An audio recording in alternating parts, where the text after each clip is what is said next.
Faith Forged in Fire, where we dive headfirst into the unique challenges and triumphs that comes with being a firefighter, all while exploring what it means to live out a biblical worldview. Join us as we find hope, perseverance, and faith in the midst of the heat and chaos. Welcome to the podcast.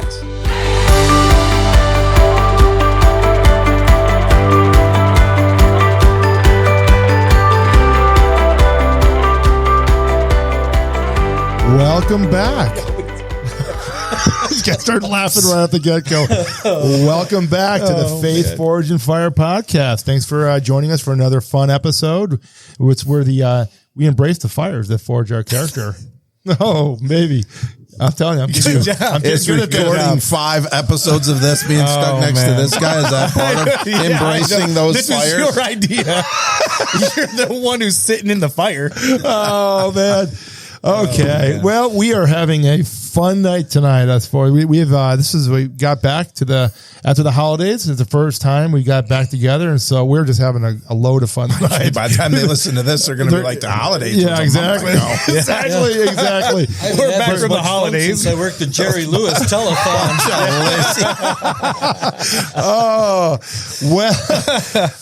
So tonight we have a special guest, and he's a friend of mine, and just doing some great stuff. Two. I have two friends. I have a couple. Yeah, I know. Maybe that's the 3. Maybe we're going to have another surprise guest. Oh, hey, was the other friend virtual too? Or making AI people these days. I know. Yeah, it was an AI guy. It started with imaginary friends and then worked to AI and virtual. Yeah, I had to show something, right? You keep asking me for proof, right? I got to put something on there. Poor Steve. So we have a special guest tonight, Nathan VandeGuchte, which is he's a great guy. He's a high school instructor. He is a football coach of a state champs, Zeeland West High School, and also is a firefighter over at the City of Zeeland Fire Department. And Nathan is part of a really, really cool program that is a startup here in Michigan over the last year and a half. And just a quick story behind it was and I think, Nate, it was about that time, about a year and a half ago, you got my information from another vendor, and you called me up and we had chatted, and you were telling me about starting up this program over at Zeeland West High School. And it was, you were telling me it was a program for high school kids that are interested in public safety, or trying to get them interested in public safety at the high school level before you get out and become an adult and in the working force. And we talked about it, and you had mentioned about, just come up with some ideas and any ways that I could help. And I was really fortunate that, about 6 months ago, I think it was now, Nate called me up and said, hey, can you come in and do a presentation? And I just had the honor of coming in there and getting a chance to talk to the high school kids and showing them the gear that at the time that I sold, and went through it. It was a really, really fun time. And then afterwards, Nate took me around and showed me kind of what they're doing over there and kind of what's on the docket moving forward. And so I really thought it'd be a great thing to come up here and have Nate talk about the program and let the listener know that there are programs out there that unfortunately we find in public safety at times that the numbers are going down of people that want to do the job. And so this is a great way to introduce to the kids public safety at a younger age. It may be some that have no idea, or don't even know really what police or fire do. So Nate, I would love, I'm giving you the floor, my man. This is yours. Talk about the program and just talk about what you're doing and then kind of how God's using you in this program as well. Yeah, thank you guys very much for having me.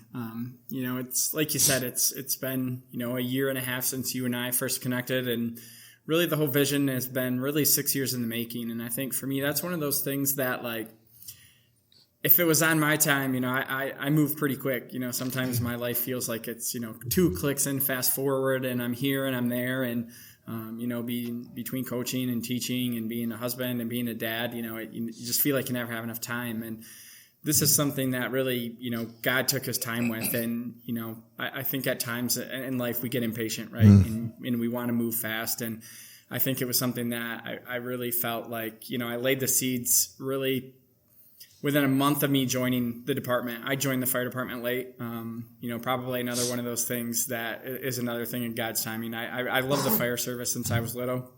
When I was younger, there was really no internet at that time. I lived out in the country, and so for us, we heard the sirens and we wondered what it was. There was no looking online, there was no videos, there's no, the stuff that there is now that gets kids interested. And so for me, I just didn't know. I went to high school and I went and graduated in 2004, and even then there was such a big, heavy push towards college. And so a lot of kids went to college because that's what kids did. And I went to college, got my teaching degree, and came out and started teaching and coaching. And I love this. This is something, coming to school also fills my bucket. Getting to interact and build relationships with my students is something that I've really enjoyed. I've taught for 17 years. And I love every minute of that. But the fire service was always something that was still always there. It was in the background. It was still lurking. And so for me, I was a head track coach, and I just went to my wife and just kind of said, hey, I saw this posting, what do you think? And she kind of came back to me and said, I think the timing is now, and why don't you try it and see what happens? And so we did. And so joined the fire service, got the job about 6-7 years ago. And within a month, I went to my chief and said, hey, Chief Tibbetts, who was still incoming at that point, said, hey, I really would like to get something going at school.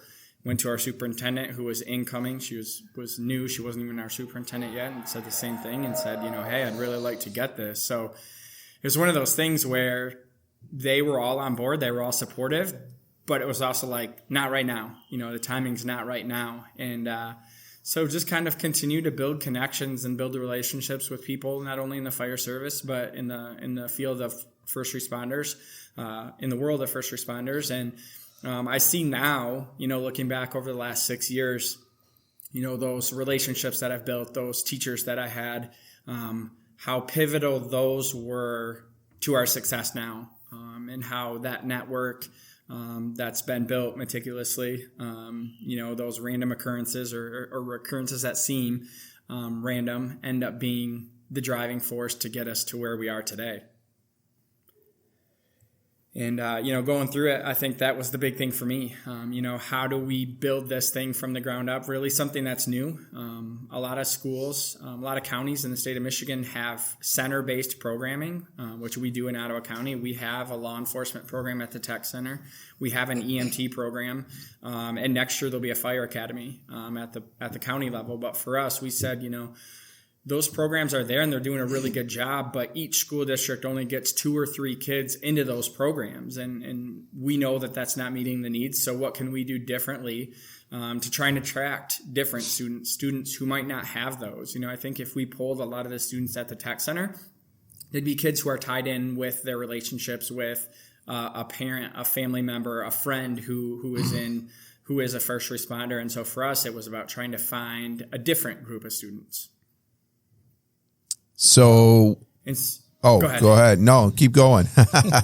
You're fine. I'm enjoying. No, you're good. I'd love to hear from you guys too, because even for me, I could talk for hours. Because I think there's just so many pieces of that build, that kind of came through the course of the 6 years that we've been working on it. Well, I was just going to ask. So tell us what that build looks like now. Then, this is very intriguing to me. And I was excited when Steve told me about you and you were going to come on. And so I'm just curious then I have several questions. So the first would be like, what does that look like now on a kind of on a day-to-day basis? What is the goal of the program? Even as you're going through your day-to-day, what's the end goal? I got a lot of questions.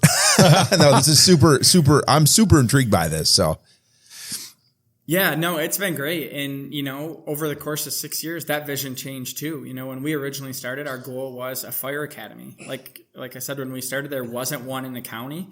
And so for us, we said, well, maybe we as Zeeland Public Schools can fill that niche.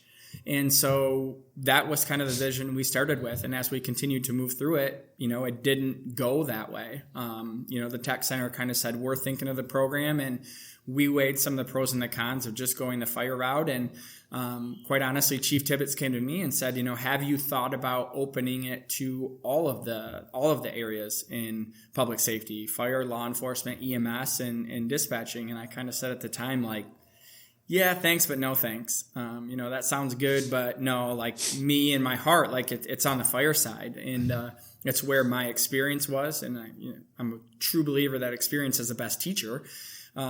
So for me to dabble in the law enforcement side where I have virtually no experience, and the EMS side, which I have some, in my role on the fire department, and the 911 dispatching where I interact with them, but I don't know the inner workings, I knew was going to stretch me out of my comfort zone.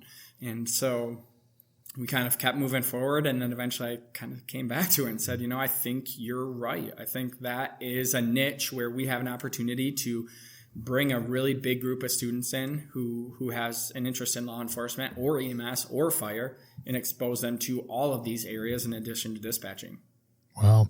Nate, if you could kind of walk us through like really when you got the go and how that started, that process started when the superintendent said, okay, Nate, you got a class here and let's run with this. What was that process of getting things started? Cause I know like, you had talked to me when you had called me originally. I think it was before the program actually started, or it was the very beginning stage. The first time you called me was the beginning stages. And so was it just reaching out to people, trying to get help? What was your process of putting the program together? Cause I'm assuming this is, you put this program together. You had the idea, they gave you the go, and you're like, okay, I'm putting a program together. How did that look as you started out? Yeah, so the first approval, like you kind of said, was the district approval, right? So that actually comes at the school board level. So we kind of pitched our program, went through department chairs, and kind of went through that internal process. After that, then it went to the state, and the state had the opportunity to evaluate our curriculum, what our goals were. We lay out a timeline. We lay out, the processes that we're going to kind of bring things to fruition. And then that goes to approval. So really, we didn't get that final approval until really the end of last school year, or the middle to end of last school year, when we were like, yeah, this is, we've checked all those boxes. We're good to go. So it's a pretty lengthy process, especially with the state, just making sure that we dot all those I's and cross those T's, especially in a program like this that is fairly unique. There's programs out there that are just fire or just law enforcement or just EMS, but bringing all of those pieces into one classroom was a little bit different, was a little bit unique. So so I'm just, thinking this through. So it sounds like you said you're not doing an academy. So what makes us different is when the kids get through the class, they don't, I don't mean to sound bad, but they don't have any, like they're not coming out with a fire certification or an EMS certification, correct? Credentialed. Or any credentials. So, Yep. So what are they? I understand. It seems like the goal is just expose them, right? So I guess walk us through then. What do the classes look like? What are they coming out with? At what level of experience or exposure are they getting? It seems like a really cool idea because you're right. It's not something. You get the cadet programs and that kind of stuff, and that's not what this is. And so I'm just trying to kind of wrap my mind around because I think 100%. Yeah, no, and that's what's unique and that's what's fun about it. So our program is also a CTE program, so that stands for Career and Tech Ed, which in the world of education, there's been a huge swing in that field really within the last year to 2 years, I would say, for CTE programs. So that's, for us, it's the public safety. So the state of Michigan, the federal government, all states have different career pathways that allow students to gain the exposure, the access, the hands-on skills in these different career pathways. So for us, the kids who go to the tech center, right, who are in the Fire 1 and Fire 2 program are going to get that Fire 1 and Fire 2. Law enforcement doesn't have like a true certification. Fire is really unique on that front. That you can kind of get that in kind of all in one shot, right? Mm-hmm. Law enforcement, you're really working through that over the course of a college experience. And then EMS is obviously similar as well. So for us, when we built it, we had the opportunity to decide what our certification is. So as a CTE class, a certification is a requirement. So for our kids, the certification that we went for in this first year is 911 dispatching. So they go through a 40-hour training and curriculum. They have simulation practice, they have videos, they have interactive activities that they're going through, and then they're coming out with that 911 dispatching certification. So we worked with Ottawa County Central Dispatch. They took a look at the curriculum. We kind of said, if we're going to put them through this, if we're going to get them that, similar to kind of what you're asking, we want this to be worth something. We want it to be something that they can take and say, hey, I've put in this time, I've started this process, I've started these steps. And they were very receptive of that. So the advantage of going for, especially in our early years, a certification like the 911 dispatching is Fire 1 and Fire 2 is approximately 296 hours of required training. So the 911 dispatching is 40 hours. So what that gives us then is the freedom to choose, we have, don't quote me on this, approximately 180 days of school. So for us, right, we're designating 40 hours of that 180 school hours as dedicated toward that dispatching piece. What that gives us then is the freedom for all of the other hours, right? And the nice thing about the 911 dispatching is it also doesn't all need to be in person, right? So they can do some of that at home, kind of in an academy style. They can study, they can do those things there. And so that gives us more time in here to really dive into each of those different modalities each day. So I see kids 5 days a week. So for us, our big goal is to get them those hands-on learning. We always try for more than not, right? We try and be more hands-on learning than regular classroom teaching. So that 911 certification, we do CPR certification, we do bloodborne pathogen stuff. We are working with, so we have a lot of different partners. One of our big partners is Life EMS. So they're going to come in, especially as we head into second semester, and we're going to give them a lot of those early baseline skills. So we're working on patient assessments and some of those really early elementary skills to give kids that exposure and that opportunity to say, yeah, you know what, this is for me, this is something I enjoy. Or quite honestly, on the other side, the opportunity to say, I tried it, I put in a lot of time and a lot of work, and it just wasn't for me at a low risk, low cost situation. And I think maybe even bigger than that, in what I really found true to our student population this year is barrier free. Meaning our kids are here for school. They're choosing to be here. They don't need to find a ride to come after school. They don't need to pay a certain amount to be a part of the class. We are a class that they get the opportunity to come here, and they get the opportunity to learn and experience something that not a lot of kids do at a much earlier age. Yeah, then they can walk out of there and get a job with dispatch. Yeah. And, for us, I think for me, like I said, we're in year 1, but for our kids, we'll have a Intro to Public Safety 2 next year for our early kids. So we have a couple freshmen, we have a couple sophomores, we have more juniors, and then we have more seniors. So our seniors could go out, right, and they can go in, and we do have several seniors. So we have a couple seniors who, well, we actually have many who are going into law enforcement post-high school. So they're coming here. They're kind of starting their journey here. We've got a really good partnership going with the Ottawa County Sheriff's Office, ZPD, and we're kind of bringing some other departments into the fold as we continue to go. And so they're already building some of those relationships with these departments as well. And I think there's a huge upside for our kids. Just a couple weeks ago, we had a group of 12 students, so half of our class went up to Jenison and participated in a training activity with the Ottawa County Sheriff's Office. So I just think it's things like that are kind of pulling the screens away, the curtains away for kids to be able to get a really in-depth look and really an opportunity to say, yeah, this resonates for me. This is something that I have a lot of passion for, a lot of pride for. And as you guys know, that passion, that desire to serve is something that when that's in you and when you find it, you want to keep feeding that fire. And I think it's been fun for us to see that even in the first 4 to 5 months of the school year. Oh, wow. Can you tell us about the importance of pulling those curtains back for these kids too? Because so I run a nonprofit. We donate AEDs to schools. We teach CPR, first aid and all of that. And one of the things that we do is we do a career day for 8th, 9th, 10th graders as well, where we bring in fire agencies, EMS agencies, police agencies as well, where students can ask them questions in person, and we encourage them to ask tough questions as well. But we try to catch them at that certain age where they're starting to think about their career and all of that.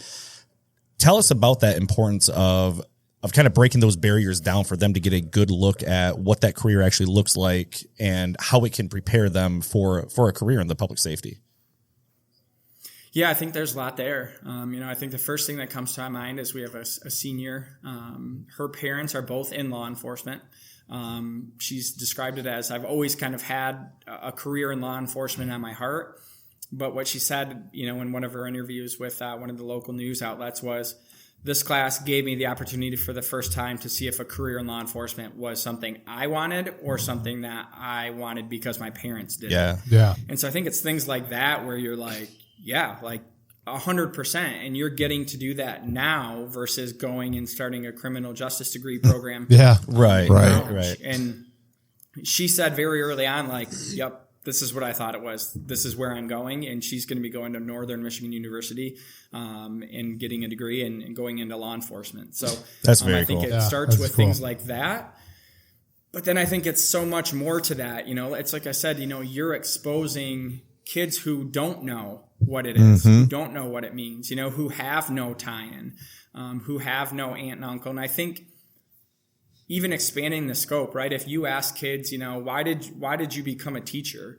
Why did you become a salesman? Why did you do this? There's usually a degree or two removed from that, somewhere from a family friend, from a family member, a friend, or something that tied them into that. And I think that's why career-based learning is resonating so much right now, because we want to give kids these opportunities earlier, right? So that they don't go into an academy and then get a year or two in and realize this isn't for me.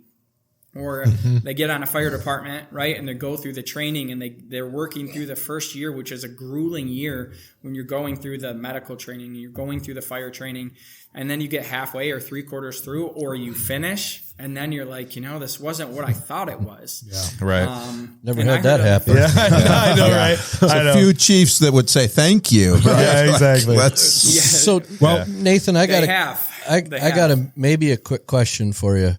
One of your students, let's say, being you're just going to start your second year next year. Let's say you have a student that's a senior, has went through your full program from the beginning to the end of it.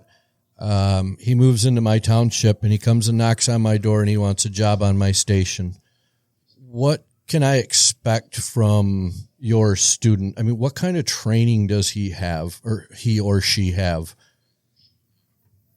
Yeah, great question. So I think that goes back to kind of our original launch, and it goes back into some of those original questions, and when talking with Steve, I called Steve a year and a half before we started because I knew that our launch was going to be substantial, right? Because for me, the biggest thing was that if we want them to be able to really evaluate, is this for me, yes or no, was we needed to get them as close and as real of an experience as we have in the profession, right?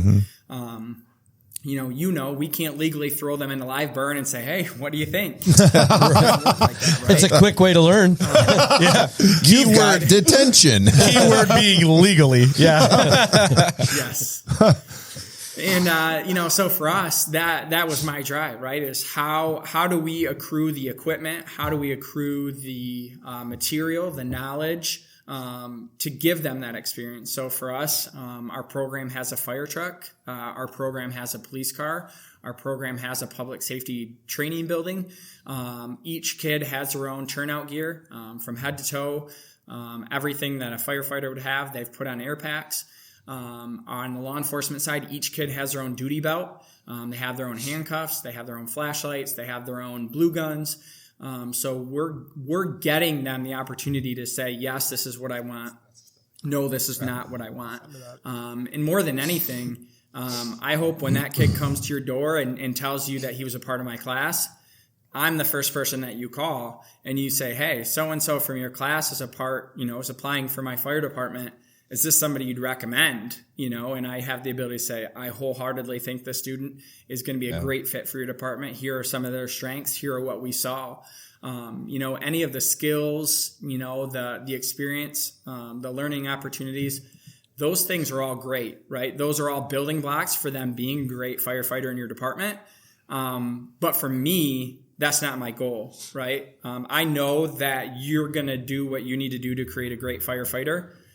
I want to give kids that experience, right? And I think like that's what's so unique for me, is my role here as an educator, right? And that's all through the lens of what our kids need and what's best for them, and then working and giving them options from there. So, you know, in terms of skills, they're going to come out with some pretty good skills. You know, we flowed water. We got our fire truck in the middle of November, and the kids flowed water for literally about 15 minutes before we broke the one nozzle we had.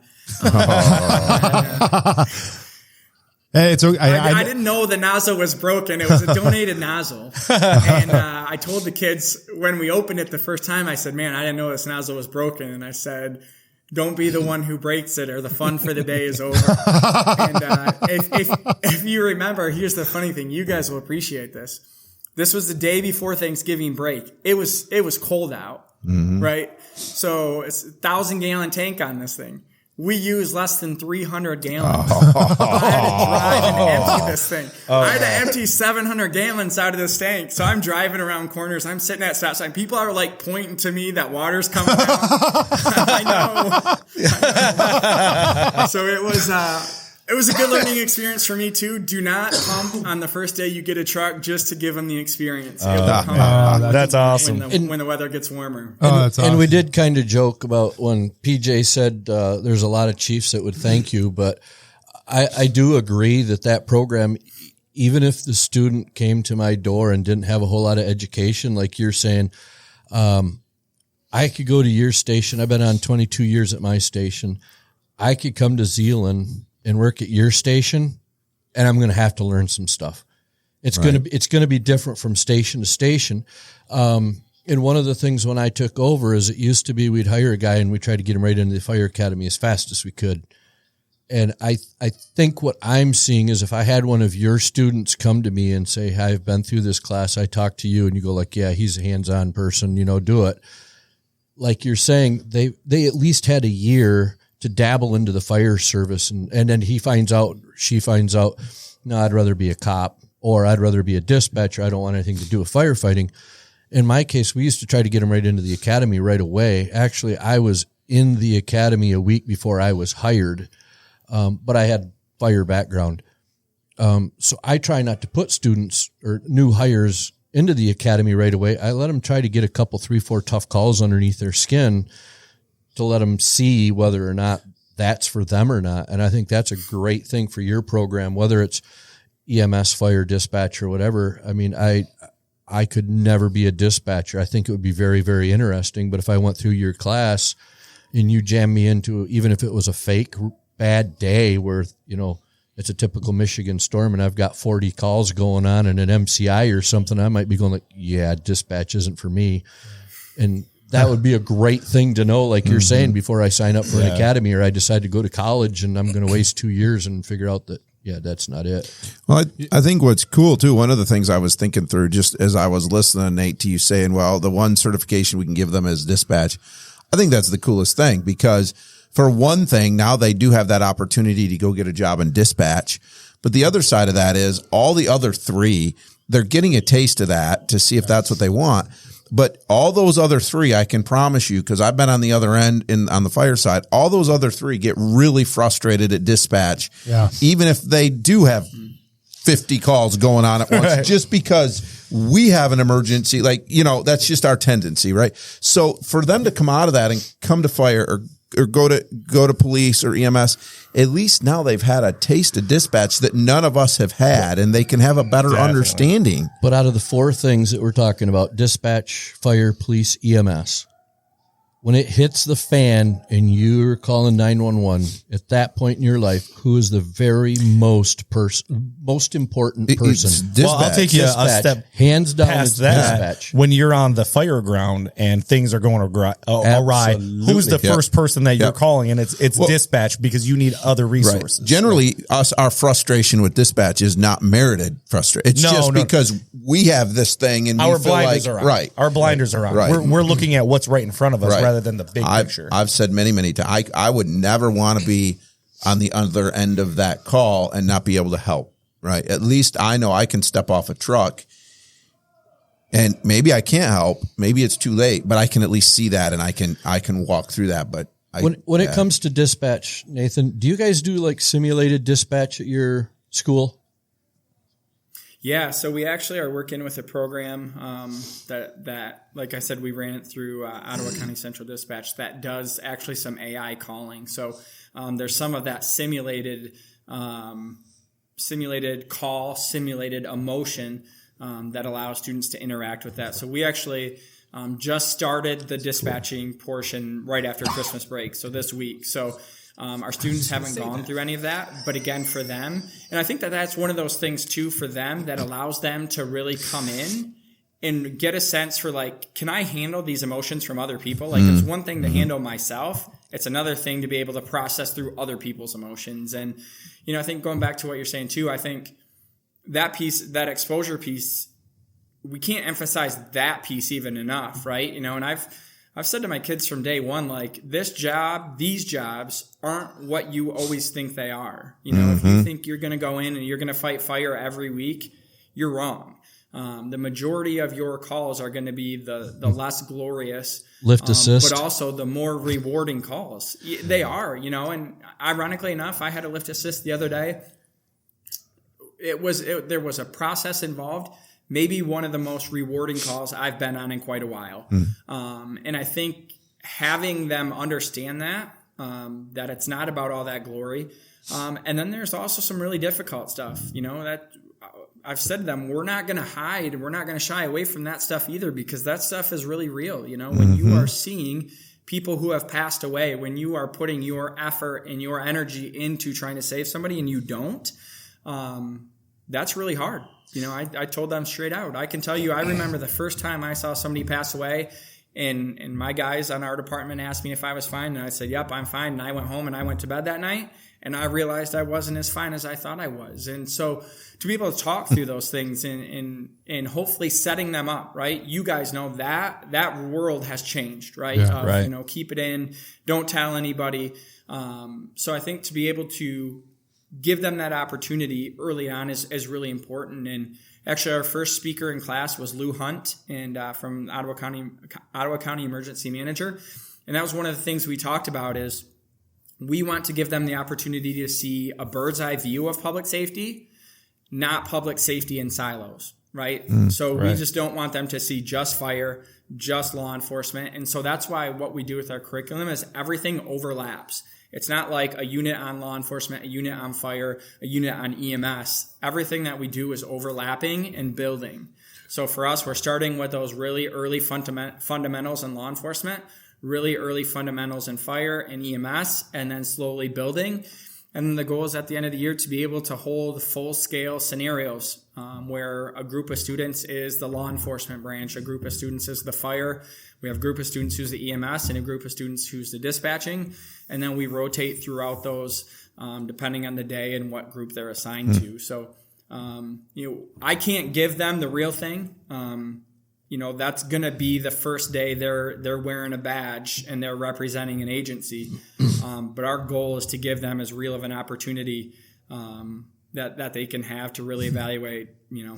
I got to believe they're coming into any academy way ahead, though. Oh, yeah. And I think it's really cool that you're touching on that point of, like, you're going to see some bad stuff sometimes. And, you know, 2 episodes ago, we were just speaking with the chaplain of Allendale Fire. And we were talking about that, about the importance of getting that concept to the students early, letting them know, even in fire academy or police academy or EMS academy, you're going to see things. And it's okay if it bothers you, but this is the route you should take to process that.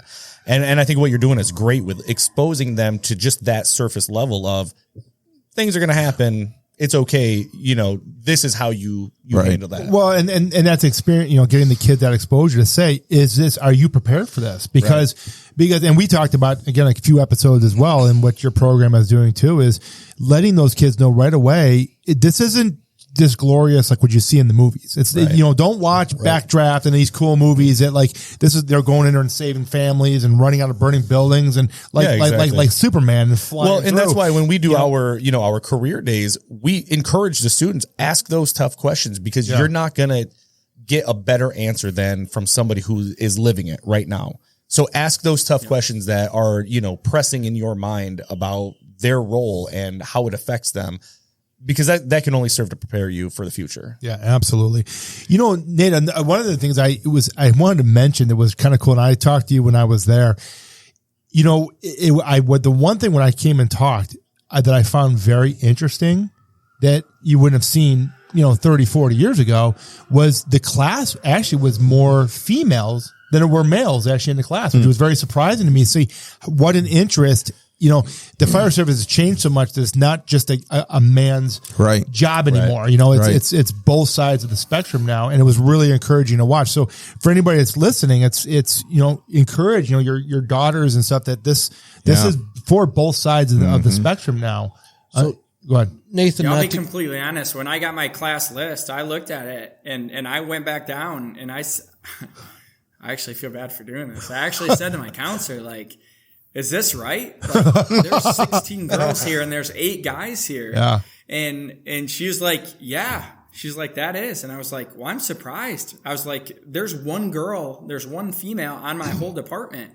And she's like, oh, I'm not surprised. And she's like, we have females who are eating these career-based learning opportunities up, and they're seeing a whole bunch of careers that they never thought they could do. And from that day forward, I see exactly what she's saying. I see, you know, and Steve, I think you can attest to this too. Like, before we started the program, I went and visited a couple different fire academies and a couple different programs that are set up differently from ours with one goal. And the one goal that I wanted to do was to be able to look in the eyes of those kids in the classes and in those academies and answer the question, do they get what they're doing? Right? Because for me, I wanted to have a class, right, where these kids come in every day and they're excited to learn. They're excited to learn, but they're not excited to play. Mm-hmm. That this isn't a dress up, play, you know, woohoo, raha type of deal. Like, we're doing it because we're here to learn the skills, and we're not here to just mess around and act like we're doing something, you know. And that's what we've talked about with the kids, like firefighters, law enforcement officers, EMS professionals, dispatchers are respected because of the public's trust in them, right? And that trust is earned through hard work. It's earned through training and consistently showing up. And, you know, so we just said, like, you're getting an opportunity to get extra reps that other people aren't. So take advantage of those reps. You know, we always say maximize reps, maximize efficiency, because kids don't understand that. You know, kids can do something 5 times and they're like, I've got it, I'm good. I'm like, no, you don't. I've been doing it for 7 years and I'm still working on it. Uh-huh. You know, so that sounds like my daughter at piano lesson. Yes. Oh, that's funny. Yes. And so I think helping them get that and understand that's been such a fun piece for me. And, you know, seeing how engaged they are. Every time we've had a speaker, they've come to me afterwards and said, I've never seen a class more engaged. I've never seen a group of students more excited about learning. And I think that's what's fun. And that's what's different from the career day. You know, career days, a lot of students, if they don't have the exposure to public safety, they don't even know what questions to ask. Yeah. You know, they get such a distorted view. And that was one of the first activities we did. I said, tell me what you guys see on TV related to the fire service, you know? So, and then they just said things. I'm like, you really think you can see through a house fire that's on fire? You know, you can't, you know? So it was like one of those things, like they had no idea, you know? And then, so you mean I'm not going to pack up and leave my mask off and then walk into a structure fire? I don't get it. Why? And now that's what's cool, because now they're like, Mr. VandeGuchte, I watched that show And guess what? They didn't even have a hood on. And I'm like, yes. We're accomplishing They can never watch the shows again. And they're wearing makeup. Now you've made him the least fun person to watch a show with, because I think people ban me from being. Yeah, my wife won't let me watch those. Just shut up. My wife will agree 100% with what you're saying. Yeah. Well, I want to throw out there. Well, I'm sorry, but I know we're kind of getting a little late here. It's time to land. One of the things I want to, Nate, before we land the plane here, I want you to let the viewer know, that people that are listening, how can people help out the program? How can they donate to the program? What can they do to help out your program to make it more successful? We didn't talk much about the faith piece. That's been a huge piece for me. And, quite honestly, I think the biggest takeaway for me has been the acceleration of the program. And I think it's come from different people that God's brought into the mix. And I think for me, I had a donor in particular, several donors, but one in particular who came to mind. And she came to me and she said, Nate, tell me about your program. So I told her about the program. She said, I love everything about it. My heart is here. I've spent my professional life doing this. And she said, I want to start this in this school. I want to start it in that school. And I want to start it in this school. And as you build, I'm going to help fund. Oh, wow. But let's build it with that in mind. And so I think I'm so glad that that door opened when it did, because that's been how we've built. We've probably had 5 to 10 departments / schools come to us and say, hey, we're interested in starting. So for us, the big thing is just coming and having a conversation with us, and just saying, hey, how can we come alongside you? We've gotten financial donations, which have been huge. We've gotten turnout gear. That's been huge. Just as we have in the fire service, our students are all shapes and sizes. So being able to find gear that fits them, especially females, has been really important. And then even that professional experience, we are bringing in a lot of people. My students enjoy hearing from me. Maybe they wouldn't agree, but they enjoy hearing from me, but they love having speakers in and being able to hear and lean into their experience and then ask those really hard questions, that you were alluding to earlier. So, obviously financial donations, any equipment, I've said to everybody, there's no equipment that we will turn down. If I can't use it, it's too ratty, it doesn't work, we can't get it working, we'll find a different home for it. But we're really building with kind of a community mindset. And I don't know what that time frame is. Is that a year from now, 5 years from now? I'm not sure. God knows that timing. Like I said, my launch in the fire service wasn't what I hoped it would be, but we'd love anybody who has a passion, who feels called, who feels led to come alongside us. We've got a place for you, and we've got students who are willing and eager to listen and hopefully teach you something too. I think that's what I've heard from the speakers that we've had come in as well. Hey, I really enjoyed coming in, talking to your students. I really enjoyed their passion and their energy and just the opportunity to learn from them as well. Well, I can attest, as I came in there, and for all the viewers listening, please listen to what Nate's got going on here. If anybody wants to be able to donate in any way, whether it's your time, your efforts, anything financially to help out, or your old equipment, please donate it to the program. We can definitely get some content. I don't know if you want to give. Well, let's do this, Steve, because I was thinking about this, because I know there's going to be some people that will want to talk to him. I think the easiest thing, especially for Nate, would be email us, and we'll put him in contact with Nate, right? Please email us at ffifpodcast@gmail.com, and we can get you in contact with Nate if you want to donate your time. I know when I came out and spoke, your students were nothing but respectful, and I had every set of eyes on me the whole time. I mean, they were very interested, and it was just a great experience, and you could tell the kids really got something out of it. So, well, Nate, we'll let you go, man. You've been nothing but gracious. Yeah. We can't thank you enough for how God's using you with this program, and thank you for just doing what you're doing, man, and really helping out public safety and these young men and women, and helping lead them, not just in careers, but spiritually. And we can't thank you enough for coming on the show. We'd love to, maybe down the road, we'd love to have you back just to kind of talk about the program and how it's progressing. If that's okay. Do an update. Doing an update. We'd love to have you back on if that's okay. And interview a student. Oh yeah, seriously, that would be really cool. You know what? Bring a student on, and the student can hear firsthand of what they think of the program and how that is beneficial. But we'd love to have you back on at some time if that's okay with you. And this has just been an honor to listen to you talk today and hear about what you got going on. So, but thanks for your time. I was just fascinated. Yeah, awesome. Yeah, there's so much more we want to talk about, but I know we're limited on time. But for the viewer, first and foremost, we want to thank you for listening. If you have any questions, concerns, anything you want to talk about, please ffifpodcast@gmail.com. Get with us and give us some show ideas. If you need some prayer, if you need to get a hold of Nate, please get up with that. We'll get you the proper information so you can donate to his program. If you want to give Steve a shout out. I want to give Steve a shout out because Steve needs one because Steve's lonely over here right now. needs a hug of some kind. Well, luckily Ottawa County Dispatch has all your friends in AI waiting for you. That's what I was thinking. All his AI friends are busy helping kids learn dispatch. No way. They have your friends helping them out in training. Man. That's great, Steve. Yeah. See what I deal with here, Nate? This is every podcast. That's what we were talking about when he was talking about the AI. I'm like, and I was waiting for you to say something. Yeah, this is all right. I didn't want to interrupt the seriousness, but I'm like, that must be all of Steve's friends over there. Oh boy. Oh, well, so you were saying FFIF. Podcast at Gmail. Also, listen to us on your favorite platform, Spotify.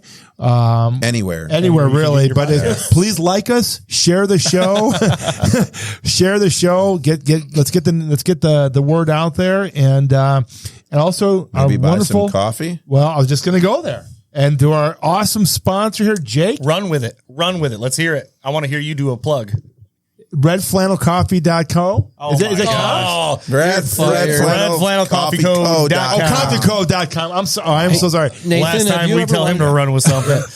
Nathan, that's what happens when you have AI trying to do stuff. He knows one address. That's the email. Yeah, it's email. I got to practice on the coffee. Hey, Nathan, in about a half hour, we're going to have an opening on this podcast. Have you ever wanted to be on a podcast? Oh, man. Wow. Real quick, go to redflannelcoffeeco.com. Use PJ20, or I'm sorry, PJ30. That's right. Nobody knows what's going on here. What are we doing again? I don't know. PJ30 as your promo code. You get 30% off all your coffee. And thanks for listening. Yeah, well, I'll have to get you some coffee too. Do you drink coffee, Nate? Never had a drink. I swore I would. Really? Coffee breath. Wow. Well, you're safe, Steve. There's no opening on the podcast, so there we go. You got to do some cocoa or something for the big guys coffee drinkers. So I'll send you a 6-pack of Mountain Dew. We got to get out of here. Thank you so much again. Take care of yourself. We'll talk soon, buddy. Thank you, Nate. Thank you. Take care. Take care. See ya.